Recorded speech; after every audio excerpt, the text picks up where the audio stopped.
Are you tired of eating the same food day after day? Who even said you had to eat the same thing 7 days in a row in order to lose body fat? You don't. My name is Davies, and today I am here to give you the tools for how to eat healthy, even if you don't want to eat the same food every single day.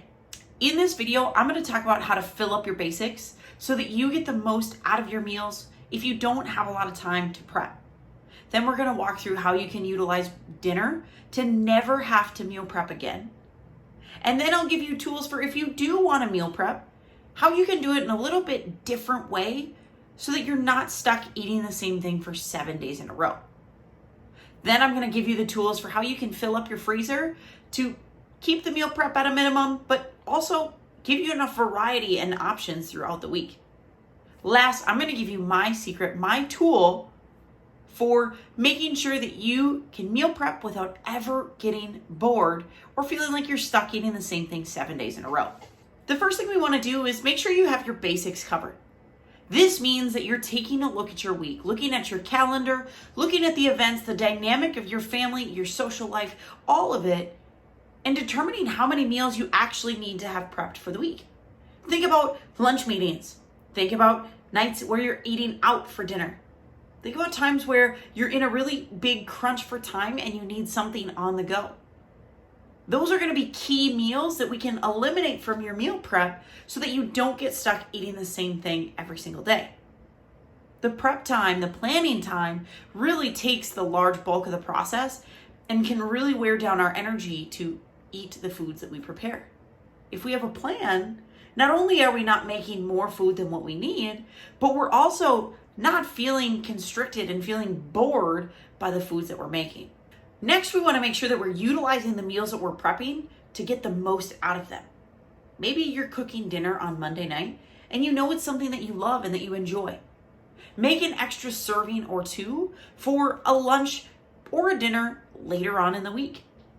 You don't have to eat it the exact same way, and yes, it might taste and look a little bit different when it's not hot off the stove, but it's saving you a meal prep, and it's not making something in bulk wherein you have to eat it multiple times in a week. It's just like you went out to eat at a restaurant and took home the leftovers for a midnight snack or lunch the next day. What's your favorite recipe for dinner? The thing that you love to have for dinner most? Drop a comment below with what your favorite dinner is and use that as a resource for how you can expand and have some variety during your week.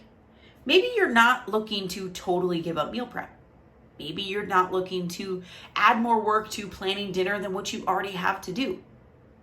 How can you do that without prepping one time and eating the same thing for 7 days in a row? Simple. You can cook 2 to 3 times in a week. Now that does require a little bit of additional commitment to time during the week, but you're not spending one large block of time and you're not stuck with one large amount of the same meal. Break it down. So maybe on Sunday, you cook for food for Sunday, Monday, Tuesday, and most of Wednesday so that Wednesday you can prepare some additional meals. Then you have food for Wednesday night, Thursday, Friday, and Saturday. If you go back to step number 1, wherein we're filling your basics, you can probably cut some of those meals out and really simplify the process. Nobody said that you have to meal prep on Sunday for the next 7 days. You can prepare 2-3 times in a week to make sure that you have enough food and enough variety to suit your desires. Another unorthodox way for meal prepping is by utilizing the freezer. We forget that things can be stored in the freezer and pull out when we need them at a more convenient time.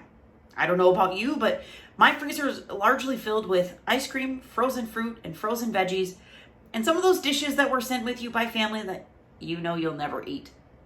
Fill your freezer with some meal prep items.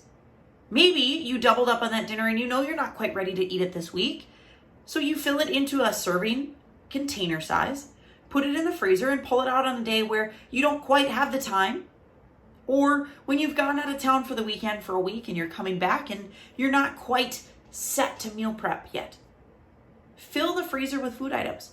The great part is that you can buy some Tupperware containers or you can fill just regular Ziploc baggies. Put those in the freezer. They store great. You pull them out overnight, take them out the next morning, and pretty much by the time you're ready to eat it for lunch or for dinner, it's thawed out, you put it in the microwave, finish it off, and it's ready to go. What if you're stuck and you're not quite sure what to make for dinner? What foods or recipes you can put in the freezer to store long term? Then I want you to click subscribe to this channel. Make sure that you're tuning into these videos for more recipe ideas, food and meal prep ideas, so that you can really armor yourself for whatever style of meal prep suits you. Not to mention, you're gonna walk away from this channel with some additional recipes, some additional nutrition tips to make sure that you are getting the best possible results and they taste good. The last is my secret to meal prep. It's the simplest way to guarantee that you, one, have enough food for the week, and two, you don't get sick of it. It's by prepping your protein. I encourage all of my clients at the bare minimum to prepare their protein. That means clean it, chop it up, and cook it. Cook it with some light olive oil, some salt, some pepper, very basic, bland seasonings. And then when it comes time to eat it, season it up, warm it up, cook it, and your meal's ready to go. Protein takes the longest to prepare. We have to clean it, we have to cook it, we have to do all these things to get it ready to eat. If we take out the bulk of that process, we're gonna be eating to whatever we desire in a lot faster time. I know there's been plenty of times where I've used the crock pot, added some chicken broth to it, let the chicken cook without a whole lot of seasoning, and then it's like shredded chicken in the fridge.